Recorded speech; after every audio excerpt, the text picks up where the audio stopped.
Can Michigan beat number one ranked Oregon this weekend? There's one way they can do it, but I'm not sure they have enough firepower. Let's take a closer look. Locked On Big Ten starts right now.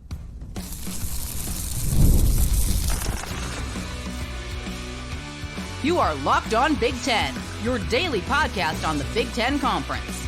Part of the Locked On Podcast Network, your team every day. Welcome to Locked On Big Ten. I'm Craig Sheeman, 40 years as a sports talk show host and play-by-play announcer, and I want to thank you for making us your first listen each and every day. We're free and available wherever you get your podcasts and on YouTube. Part of the Locked On Podcast Network, your team every day. And today's episode is brought to you by Game Time. Download the Game Time app, create an account, use the code LOCKEDONCollege for $20 off your first purchase. Oregon versus Michigan, probably the second biggest game this weekend other than Ohio State and Penn State in the Big Ten. Quarterback news at Michigan and IU, and we'll have our weekly power rankings, see where your team fits in. We'll have all that at the end. Hang around. The Oregon Ducks, they're the best team in the country, best team in the Big Ten, and they're going to fly into Ann Arbor this weekend and face the defending national champion Michigan Wolverines at the Big House. Problem for Michigan is they do not resemble the national championship team led by Jim Harbaugh that went 15-0 last year to get the title. Do you know who looks like a national championship team? The Oregon Ducks do. So the Ducks are actually about 2 touchdown favorites in this game. So does Michigan have a chance? They're going to have to thread the needle when executing their game plan here. We'll talk about it a little bit. Now, the Wolverines are coming off of a win against in-state rival Michigan State. And a couple of things started to fall into place a little bit for Michigan in that game in the second half. And they could build on that and improve on what has been a disastrous offensive year so far, where they've bounced back and forth between 3 different starting quarterbacks. And by the way, we'll have the latest on Jack Tuttle's sudden retirement that was announced this week later in the podcast. So it'll be Davis Warren and Alex Orji the rest of the way. By the way, that might be their best option moving forward anyway. If Warren can avoid the turnovers, he's got 6 interceptions and 3 touchdown passes in the games he has played in. That's not good. And that brings us to Alex Orji. You know, he was a change of pace quarterback that they brought in with J.J. McCarthy last year, all running plays, really. And instead of forcing him to be the every down starter, and they could use him instead as a powerful running change of pace guy the rest of this season. That seems to be his destined role. He was very effective when he was used in the second half of the Michigan State game. He was very good on that first scoring drive in the second half, came in, and then at the end of the game, got some clock-burning runs for that final drive of the game to seal the win. But the Wolverines are not going to throw against the Oregon defense. Statistically, Oregon has the 12th best defense in the country, which is not too far off from what they were last year. And they're a top 9 team against the pass. Against the run, Oregon's defense is 41st in the country. There is Michigan's opening. If they're going to pull off an upset, Khalil Mullings and Donovan Edwards, who are Michigan's best options on offense, their best weapons, that'll be their chance. That'll be their chance to pull any kind of upset off. But the problem for them is that Oregon knows this, and the Ducks don't have to worry about a passing attack, so they can just stack the box and make things very uncomfortable for the Michigan running game. Michigan simply cannot stretch the Oregon defense with any big-time receivers. Occasionally, Samaj Morgan can find an opening. Colston Loveland, very good at tight end, very good hands. Not going to crack a defense too often. And while Michigan's defense is still good against the run and they have a good secondary, there are questions about the status of Will Johnson, their best player on defense, at least in the secondary. He missed the last 2 games, and Sharon Moore had to answer questions about whether Johnson may be done because he's protecting his draft status. He's going to go pretty high in the draft. Moore says Johnson will suit up again this year for the Michigan Wolverines. We just don't know when. And of course, Sharon Moore's pretty tight-lipped on injury information. Anyway, with or without Johnson, Michigan is going to have their hands full with that Ducks offense. Dylan Gabriel making a strong case for a Heisman. He's completing 76% of his passes, over 2,300 yards passing, 18 touchdowns, only 5 interceptions. And if Michigan is successful in defending the run, They'll have to do it against Jordan James, who's averaging just under 6 yards a carry, and he's rushed for 8 touchdowns so far this year. But the real problem for Michigan is going to be wide receiver Tez Johnson for Oregon. He's got 63 catches already this year. He's all over the field. 638 yards and 8 touchdowns. And, oh, by the way, he returns punts, and he's pretty good at it. Evan Stewart, Trayshawn Holden, they can be threats against Michigan. That can help free up Tez Johnson. And that puts a lot of pressure on defensive end Josiah Stewart to get to Dylan Gabriel quickly and often. On paper, this is a marquee game because it's Oregon and Michigan. It's a team that wants to be a national champion against a team that was the national champion. So while I said Michigan would have to thread the needle on this one close to perfect with its execution, the Ducks really are too talented and too refined to lose this game. I do expect them to win. I don't know if they'll cover or not. They don't cover a lot of games, but they win. They win a lot. They win them all so far. And I would expect the Ducks and their win streak to continue on top of the college football rankings. By the way, other news regarding Oregon, Jordan Birch, the defensive lineman, he's been practicing again. He's been out, injured himself in practice right before the Ohio State game. They are working feverishly to try to get him back on the field. And Terrence Ferguson also stepped on the practice field this week. So maybe the powerful Oregon Ducks are going to be even more powerful. Should be a great atmosphere, a great game, great venue at the Big House, but nothing that Oregon can't handle. They're used to playing in a very loud Autzen Stadium each and every week and going on the road. Granted, the Big House is twice as big as Autzen Stadium, but I haven't been to Autzen Stadium. People tell me it's just as loud as any other stadium in the country. So anyway, I think they'll be able to handle the atmosphere. And I just think with a lot of weapons that Oregon has, they're going to be able to settle into something and get some rhythm going, whether it's Tez Johnson, whether it's the running game. And I think it's going to be a lot to handle for the Michigan Wolverines. The Michigan Wolverines need to slow this game down with the ground and pound, have success with the running game with long 7-minute drives. That's what they're going to need to do. It'll be a pretty tough Oregon defense to do it against, but that's going to be their chance to hang in this game and keep it a little bit on the lower scoring side. If Oregon comes out flying, puts a couple of quick touchdowns on the board early, that's going to be a difficult deal for Michigan to handle the rest of the way. And as you know, Michigan has trouble. If they get far behind, they're not really built to catch up. They're built to try and get the lead and hang on to it for the most part. Although I know there were some games like USC that came from behind at the end and won. I get it. But anyway, that's how I see this game coming out. Michigan fan, haven't heard from you in a while on the comment section. Oregon Duck fan, you're all over the place. Love it. Keep it coming. We'd love to see a little Oregon versus Michigan trash talk, friendly trash talk going on our comments here on YouTube. Always love that. Now, regarding the game, Oregon and Michigan, it's 3:30 kickoff. We always go live on our Locked On Big Ten YouTube channel on Saturdays. We changed the times a little bit because we kind of follow the marquee games. Here's what we're going to do.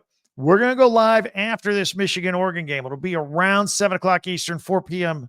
Pacific, because my other option was to go live right after the Ohio State-Penn State game. That's a noon kickoff. I didn't want to go on quite that early because I wanted this game in the books as well. So when we come on, we're going to go live with immediate reaction to this game and the Ohio State-Penn State game, as well as all the other action going on around the Big Ten. So we'll have it all. Plus, the beauty of going live is I get your comments and your reaction and feedback right away from what you saw as well in the comment section. We absolutely love all that. Want to remind you, we got Christmas less than 2 months away. Get your shopping done. Go to our website, talkbig10.com. All of our podcasts go there, but we also have links where you could buy merchandise from your favorite school, your favorite team. Get your school spirit. Oregon Duck fans, go ahead and buy it. Michigan fans, Ohio State, Penn State. You want to get some shirts, hats, pennants. It's all right there for your convenience, right next to our podcast on the website, talkbig10.com. So go ahead and check that out. I also ask everybody, if you haven't yet, please subscribe to our podcast right now. It's free. It will always be free. There's no charge later. That gets you and me in the Big Ten loop every day because we are out here covering Big Ten, all the teams, all 18 teams, every single day, Monday through Friday, plus our live broadcasts on the weekend. So subscribe, share, follow, and like Locked On Big Ten if you don't mind. That helps us out, and we'll be good to go moving forward. And always appreciate that. All right, we got a lot of quarterback news. Quarterback news with Drew Allar and Penn State and Indiana, Iowa. Plus, I told you, Michigan quarterback Jack Tuttle is retiring right now, right in the middle of the season. We'll have all the details on all that. And then later on, our midweek Big Ten football power rankings. See where your team comes in on the list. That's all coming up in a minute right here on Locked On Big Ten. Hey, if you want to go to some games, you need tickets. You want to go to a Big Ten football game? Big Ten basketball's right around the corner. You need tickets. Game Time. Download the Game Time app, and getting tickets is so easy. Upfront pricing, no surprises added on later on. You can see the view of the seat of the ticket you're about to buy right there on your phone or your device. Download the Game Time app today. They are fantastic. And it's not just sports. You got a comedy show around the corner. You got some theater tickets you want. All right there.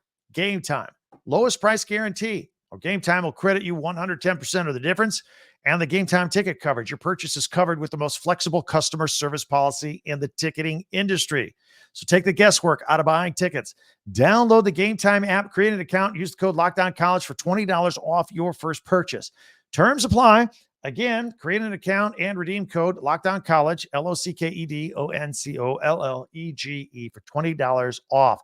Download Game Time today. Last minute tickets, lowest price guaranteed. I want to thank everybody for making Locked On Big Ten your first listen each and every day, especially you everydayers out there. Thank you very much. Meanwhile, be sure to subscribe on YouTube or share and follow like Locked On Big Ten, your team every day, wherever you get your podcasts. We get a lot of audio only as well, however you get your podcast there. Either way, we love it. Thank you very much for being there every day. Hey, don't forget to check out our website, talkbig10.com, for all of our past podcasts you may have missed and any merchandise from your favorite team you can get right there. All right, let's talk about these quarterbacks. A lot of quarterback news this week around the Big Ten. Michigan quarterback Jack Tuttle, 7-year quarterback. He announced his retirement this week. Got to start right now. He just started a game a couple games ago. His announcement comes in the middle of the season where the Wolverines quarterback situation has been nothing short of a disaster. 1 year removed from their national championship. Tuttle says he's retiring for health reasons. He's been one of 3 different starting quarterbacks at Michigan this year. Some speculate that he would have been the opening day starter, but he had continued to have issues in the spring and the summer and the fall following surgery on his ulnar collateral ligament in his throwing arm. It just never got right. And of greater concern, though, Tuttle says that he recently suffered his 5th career concussion and that it is time to prioritize his health. I don't know if that was in the Illinois game or what, but it was his 5th one. He says, no more. I got to get healthy. And it's had an interesting career, 7 years in college football, got a few health exemptions. He played for 3 schools, started at Utah, then transferred to Indiana. I got Utah. Cam Rising was there at the time. I got beat out there, backed up Michael Penix Jr. at Indiana. 2 seasons ago, he transferred to Michigan and backed up J.J. McCarthy. Did win a national championship last season. This season, he played most of the October 5th game against Washington. That was the first game he played this year. Then he started the next week against Illinois. He says he plans to pursue a career in coaching. He's got all this football knowledge. It's been his life. Wants to stay in it. Not good enough or healthy enough really to be at the next level. So he's going to get into coaching. The Wolverines, of course, host the top-ranked team of the country on Saturday, and the Oregon Ducks coming to Ann Arbor. Davis Warren will start. Alex Orji will handle some quarterback duties in that game as well. Indiana head coach Kurt Cignetti is optimistic that quarterback Kurtis Rourke can return to the field for Saturday's game against Michigan State. The quarterback for the 8-0 and 13th ranked team in the country had his right thumb surgically repaired after injuring it on a throw in the Nebraska game 2 weeks ago. He missed the Washington game this past Saturday, He's actually been throwing the past couple of days. If he can't go, it'll be Taven Jackson again, who would make his second consecutive start. If the Hoosiers win on Saturday, they would be 9-0 for the first time ever. And as we discussed yesterday in our podcast, if you missed it, you can go back and check it out at talkbig10.com or on YouTube. Penn State quarterback Drew Allar, he'll be a game time call, literal game time call for Penn State to see if he can play in their biggest game of the year against Ohio State. Twisted his knee up, getting sacked late in the first half against Wisconsin, did not return to that game. And if he cannot go, they have an experienced backup in Bo Pribula. He'll get the start for undefeated Penn State. Huge game. Got to be tough if he misses that game too. And in case you missed it yesterday as well, Iowa's depth chart for this week has Northwestern transfer quarterback Brandon Sullivan as QB1, and their previous starter all season, Cade McNamara, former Michigan player, he's not even on the chart. I know he got a little dinged up. He kind of got benched / dinged up. Redshirt freshman Marco Lainez is the backup. The Hawkeyes host Wisconsin on Saturday night. So a lot of quarterback news going on around the Big Ten as we go into the month of November. It's getting interesting. And I know these teams want their best players on the field, and it's tough to go out there without your starting quarterback or going with a backup. But in a couple of cases, like Penn State, backup has experience. Indiana, some experience. Iowa's backup now, experienced quarterback. It pays to have some experience at quarterback. Michigan's got experience, but those guys just haven't been able to perform. But there's been a lot of this to talk about throughout the week. All right. If you're new here, and we get new people every single day, we always close it out with a benchmark feature. Mondays, if you're new to us, Mondays are the top 10 Big Ten observations by me from the weekend, and I share them with you. Tuesday tweets. I share your tweets on Twitter at Talk Big Ten, by the way. Wednesday, we do power rankings. We do the Big Ten football standings as I see them. And then Thursdays, we look ahead to the weekend with the Big Ten Network and their schedule with Big Ten Classics and live action, football play-by-play, all of that. And then Friday, we do our pigskin picks. Go on the line. Take a look at the point spreads and also game totals, game by game, every game. So we will do that coming up on Friday, so you don't want to miss that. But next, I have it. Our power rankings for going into week 10 here in the middle of the week. That's all next right here on Locked On Big Ten.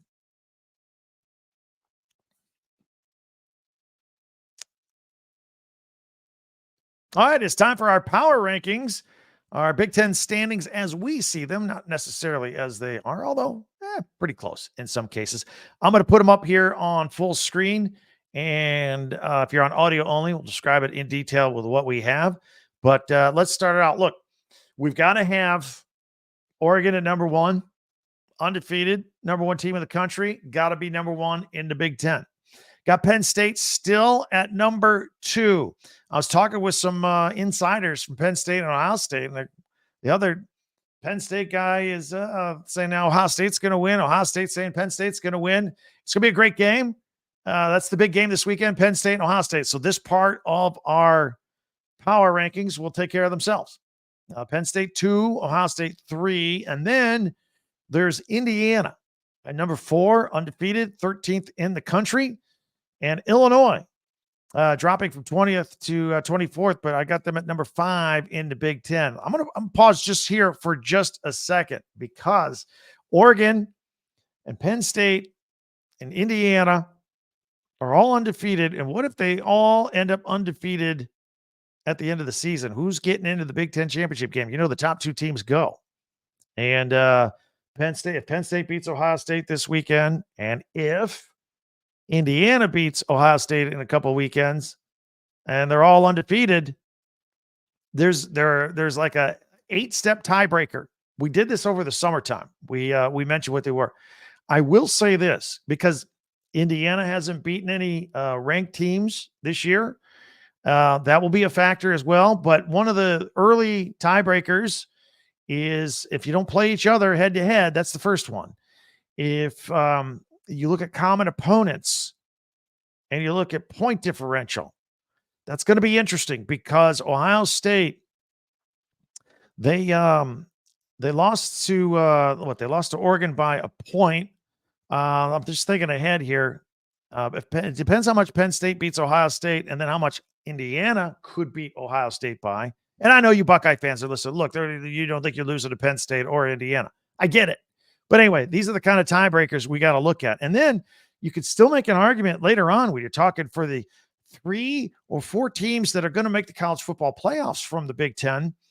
Illinois, even though they're ranked 24th and Indiana's 13th, if it's at the end of the day, the committee would go, Illinois has wins against 3 ranked teams, and Indiana hasn't beaten anybody yet. It's almost making the Ohio State game a must-win game for Indiana later on. But anyway, these are the things that the committee are going to have to talk about. And those, I know we talk about the AP rankings, top 25 every week here, but we're going to start ignoring those moving into next week because the college football committee is going to put together their playoff power rankings starting next week, next Tuesday, election night. And so obviously on Wednesday's podcast, we'll be talking about that next week. And we'll start paying attention to those rankings a little closer, and they'll be updated each and every week as we get to the end of the season and into the college football playoffs. Elsewhere, by the way, Minnesota Golden Gophers have been playing a lot better. Max Brosmer had a great game last week. I got them up at number 6. Their defense is on fire. They got 15 interceptions this year. Yeah, Minnesota deserves some love at number 6. Maryland Terps struggling a little bit. Got them at 7. Nebraska trying to shake off both the big blowout win at Indiana and then letting one get away, honestly, at Ohio State this past weekend. I got Iowa sitting there at number 9. We'll see. I could maybe be talked into having them higher. It seems like if they score, they win, they score 40 points doing it and making the quarterback change this week.